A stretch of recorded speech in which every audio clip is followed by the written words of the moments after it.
Today, Florida rolls back vaccine mandates, including for children. Robert F. Kennedy Jr. and Trump's pick for the Fed face grillings in Senate hearings. The African Union joins calls for the world map to accurately reflect the continent's true size. And as the NFL season kicks off, we spot the signs Taylor Swift may be named the Super Bowl halftime star. It's Thursday, September 4th. This is Reuters World News, bringing you everything you need to know from the front lines in 10 minutes, 7 days a week. I'm Kim Vanel in Wanganui, New Zealand.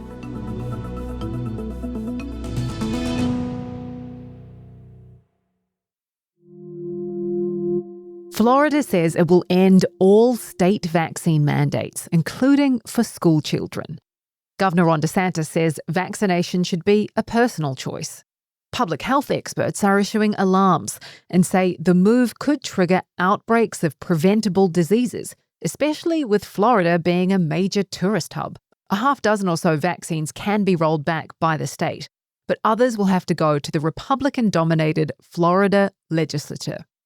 Reuters' US Health and Farm editor, Caroline Humer, says that raises more questions and concerns. There are questions about tourism. Florida is where Disney World is. It draws people from all over the world. So the concern amongst infectious disease experts that they were raising today is that if this mandate were to be lifted in Florida, there would be so many unvaccinated people there who attend these parks that visitors would come and they would travel back to their own states and bring the disease with them. The man ultimately in control of vaccines, Robert F. Kennedy Jr., is one of two lawmakers who'll be scrutinised while giving testimony in hearings later today. Reporter David Morgan on Capitol Hill says not all Republicans are happy with the health secretary.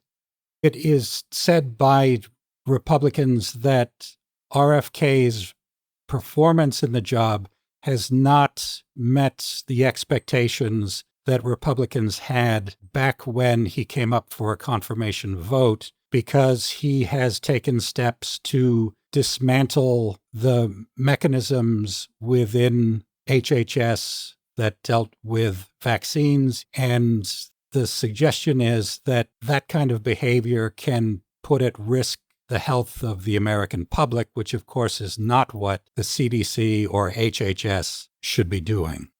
The other person to testify is President Donald Trump's nominee for the Federal Reserve, Stephen Miron, who'll face tough questions about independence. David says both hearings will showcase the power struggle between Senate Republicans and President Trump's White House.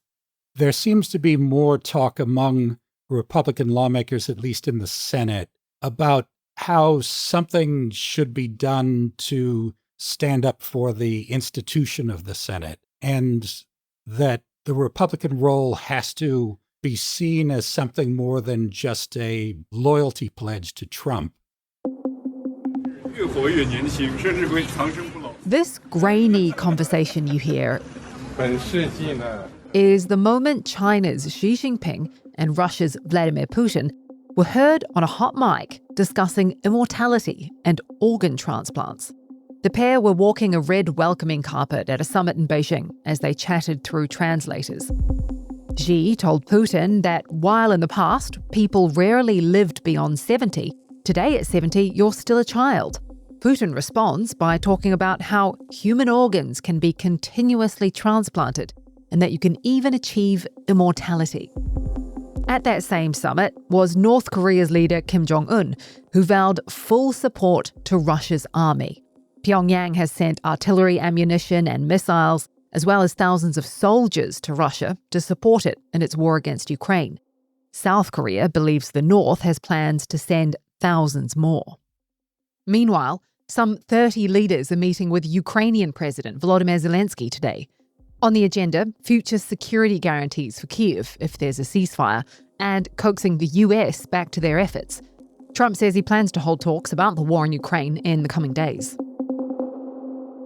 A major legal victory for Harvard. A federal judge has ruled that the Trump administration unlawfully terminated over $2 billion in grants, and that it can no longer cut off research funding to the Ivy League school. A White House spokesperson says the administration will appeal the ruling. The Trump administration is asking the Supreme Court to fast-track a hearing for the president's bid to keep sweeping global tariffs, which have been deemed mostly illegal. The court's new term starts in just over a month.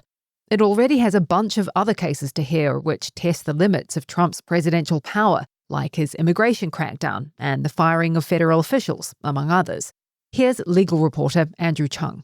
I don't think in modern U.S. history there has been another president who has asserted executive power to the degree that President Trump has since he returned to office. The Supreme Court has handed President Trump major wins on a preliminary basis. They've let President Trump carry out his policies while the challenges to their legality play out in court. But now the question is, are they legal? Global bond markets are breathing a sigh of relief after a Japanese government debt auction sailed through on Thursday. But the sense of calm may not last. Carmel Crimmins explains. Concerns about the health of major economies, including the US and the UK, have been rattling the world's biggest bond markets. Yields on 30-year US Treasuries briefly rose above 5% this week, and Japan's borrowing costs hit record highs. Things have calmed down, but there could be more bumps ahead. Japan's Prime Minister, Shigeru Ishiba, will face his biggest challenge for survival next week. His party's going to vote to decide whether to hold a leadership race to replace him. Markets are focusing on Ishiba's fate because he's against tax cuts that could further worsen Japan's already battered finances. Lisbon's iconic funicular has crashed, killing at least 15 people. Emergency spokesperson Tiago Augusto says there are several foreign surnames among the dead. The world map you're probably used to seeing is one in which Africa is actually shown as much smaller than it is in reality. Now, the African Union is adding its voice to those calling for a change to a different map, one which shows Africa's true size. Senegal-based reporter Ayandeng Bior explains that Africa is actually big enough to fit the US, China, India, and most of Europe inside. I think there's a lot of people who don't feel like this is just a map, that this isn't just cartography, that it's perception. There are leaders across Africa who believe that when a map minimizes Africa, it breeds a false sense that the continent is marginal, despite it being the world's second largest area and home to over 1 billion people.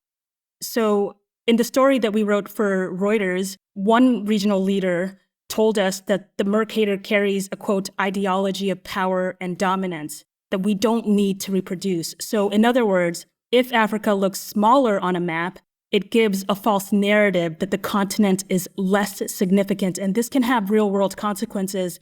Just a few weeks ago, I read an op-ed by a former advisor to Mozambique's Minister of Finance, and he argued that an accurate map could support stronger negotiation positions in trade, it could attract infrastructure investment, and could position Africa as a unified economic bloc with a, quote, scale unmatched in the world. NFL season kicks off tonight with the Philadelphia Eagles playing the Dallas Cowboys. While there are plenty of storylines this season, the question on everybody's minds is whether or not Taylor Swift will headline this year's Super Bowl halftime show. Sports reporter Rory Carroll has the details. She was on her fiancé Travis Kelce's podcast recently, where she talked about thinking about sourdough bread 60% of the time. February's Super Bowl will be the NFL 60th. It's played at the home of the San Francisco 49ers, whose mascot is Sourdough Sam.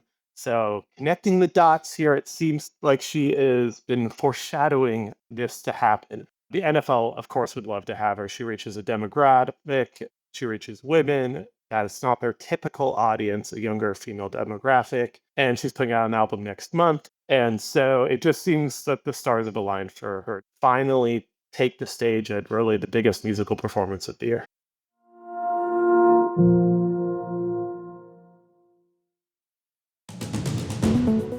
And for today's recommended read, back to Beijing, where after Kim Jong-un met with Putin, his staffers carefully wiped off all items he touched.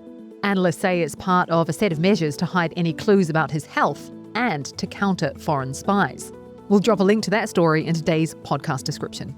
For more on any of the stories from today, check out Reuters.com or the Reuters app. Don't forget to follow us on your favourite podcast player. And if you're listening on a smart speaker, just ask for the latest news from Reuters 7 days a week. We'll be back tomorrow with our daily headline show.